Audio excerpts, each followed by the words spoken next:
अस्सलाम वालेकुम जी। वालेकुम सलाम। क्या नाम है आपका? मेरा नाम समीना। समीना। हाँ जी। समीना, आप यहाँ पे कब से रह रही हैं? हम 4 माह हो गए।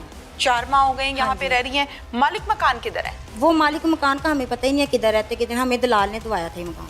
अच्छा ठीक है। हाँ तो जी। कैसे किराया वगैरह देती हैं? हमारा 14 तारीख को जाता है किराया। 14 तारीख को कौन 14 लेने आता है किराया? वही आसमा खुद ही आती थी लेने पहले। अच्छा। हाँ और जी। अब पहला किराया जाएगा तो पता नहीं अब कौन आएगा कौन नहीं। वो कॉल करके हम एक दिन पहले बता देते हैं भी हमने किराया लेने आना है। कितने किराए पे है? ये 9,000। 9,000। मोहल्लेदार मेरे साथ इस टाइम मौजूद हैं। बिशारत मकतूल के हवाले से हम इनसे बात करते हैं कि वो कैसा था। अस्सलाम वालेकुम बाबा जी। वालेकुम सलाम जी। बाबा जी क्या हाल है? ठीक है। ठीक है, शुक्र है। बाबा जी बिशारत कैसा था? बहुत ही अच्छा था। बहुत अच्छा था। बहुत अच्छा था। आपको पता है बिशारत को कैसे मारा गया है, क्या हुआ है? बाकी वो उसकी बहन अच्छी नहीं थी, वो निकल के चली गई थी। ये रुकावट था, मना करता था मना बहन को? करता था। जी जी, यही सुनो। यही सुना है। बिशारत का उठना बैठना कैसा था? बहुत अच्छा था। बहुत अच्छा था। जी। नमाजी परहेजी आदमी था। जी जी। उसका वालिद भी ठीक है मोहम्मद था। जी। उसका आपका वालिद क्या भी नाम है? मिराजुद्दीन। मिराजुद्दीन जी। मिराज साहब बताइए। उसके वालिद साहब भी बहुत अच्छे आदमी थे। वो बिशारत जो बहुत हो चुका है, वो उसका कोई नशे के साथ लेकिन था उसका। अच्छा।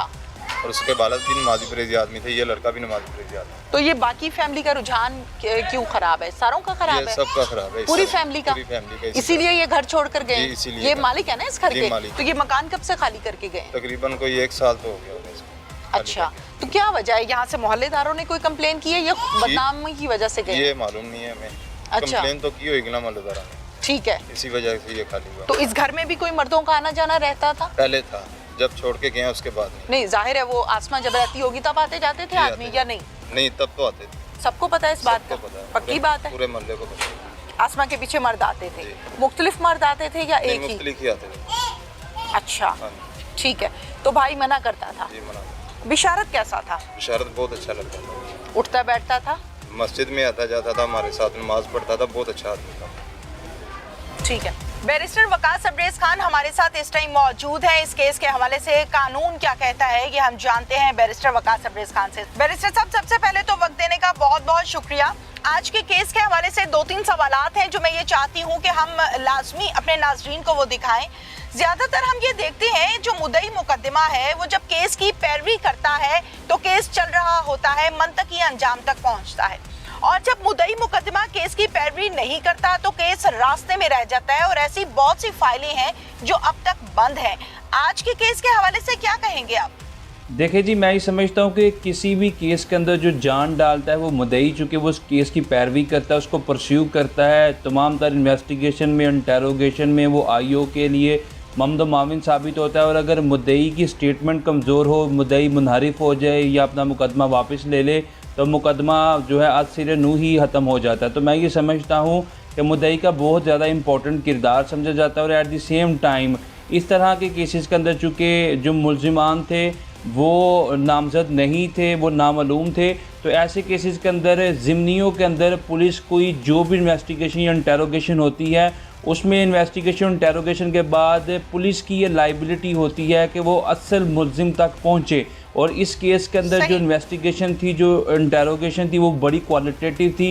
And we need to appreciate and admire the role of police के इनके बहन भाइयों की तरफ से ही खुद मुद्दई बन के इस मुकदमे का इंदराज करवाया गया। लेकिन at the same time investigation interrogation में जो पुलिस की अब तक की जो इन्वेस्टिगेशन है या फाइंडिंग्स है उसके मुताबिक ये लोग जो खुद मुद्दई बन के बैठे हुए थे और नामालूम लोगों के खिलाफ मुकदमा दर्ज करवाया था, ये लोग कहीं ना कहीं खुद ही इसके अंदर गुनाहगार नज़र आते हैं। तो मैं ये समझता हूँ कि पुलिस के पार्ट पे ये बड़ी क्वालिटेटिव पीस ऑफ इन्वेस्टिगेशन थी। लेकिन दूसरी तरफ अगर ये नामालूम ना होते और किसी को नामजद कर देते तो फिर ये मुकदमा जो है वो मंतकी अंजाम तक ना पहुँचता और जो असल मुल्जिमान थे शायद उनको फिर सज़ाएँ भी ना मिल सकती।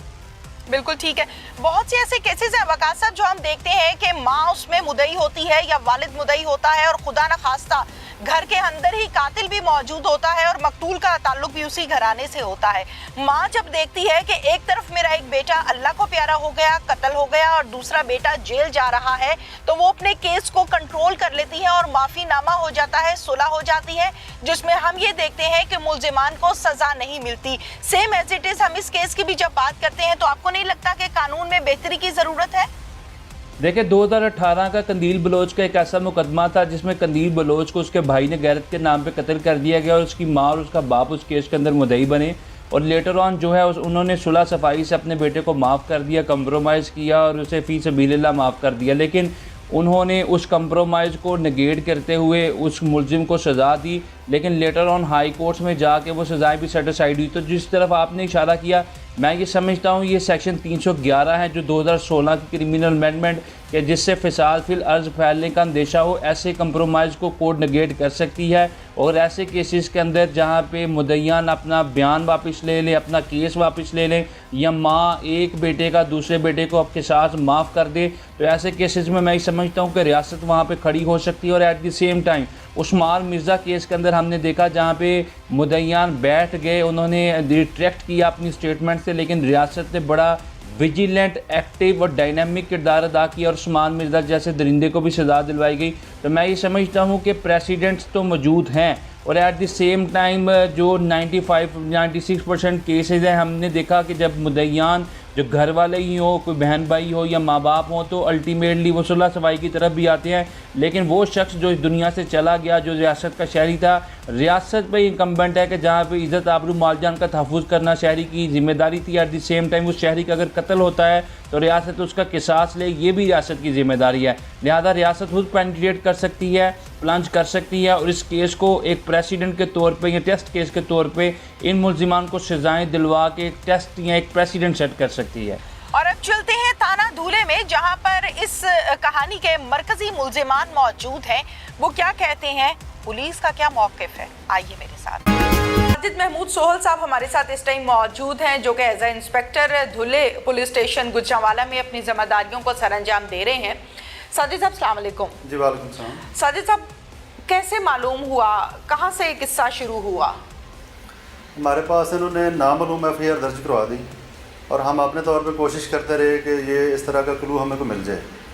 इसकी बहन ने बताया कि इस पर पहले भी एक अटैम्प्ट हुई थी, तो इसका मजहबी जमातों के साथ, तंजीमों के साथ अलग है, उसने डाइवर्ट करने की कोशिश की हमारी तवज्जो।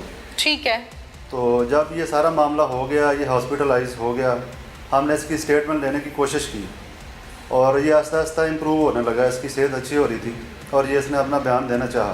अटेम्प्ट जो की गई थी पहले, उसमें क्या फायर मारे गए थे और कहाँ लगे थे? पहले इन्होंने एक फायर मारा था, यही शूटर थे और यही उसका आशना साथ था। ठीक है। एक फायर किया, वो लकीली बच गया, तो दोबारा इन्होंने प्लान करके फिर ये इस पर अटैक करवाया। फिर उसको 2 फायर लगे। कहाँ पे? एक पेट पे लगा और एक टांग पे लगा। ठीक है। क्योंकि शूटर इतना वो नहीं था, नाड़ी टाइप लग रहा है उसको, सही फायर नहीं लगे उससे, अपनी तरफ से तो उसने मार दिया था, लेकिन अल्लाह ताला ने बचा लिया। और जब ये हॉस्पिटलाइज हो गया, उधर हमने इसकी स्टेटमेंट लेना चाहिए, तो उसने ये इंकशाफ किया जी वो मेरा इधर तीमारदारी करने आएंगे हॉस्पिटल, जिन्होंने मेरे ऊपर अटैक किया। आपने खुद बात की थी मकतूल से? स्टैंस लिया उसका? स्टैंस लिया। अच्छा, उसने खुद कहा? खुद कहा। मीन्स कि उसको मालूम था? उसको मालूम था, उसको सारा मालूम था। जब इसकी बहन को पता चला कि ये पुलिस को स्टेटमेंट दे देगा और हमारा ये सारा वो ओपन हो जाएगा, तो फिर उन्होंने ये प्लान किया कि इसको हम हॉस्पिटल में इसकी वो रास्ते से डाल देते हैं। ठीक है।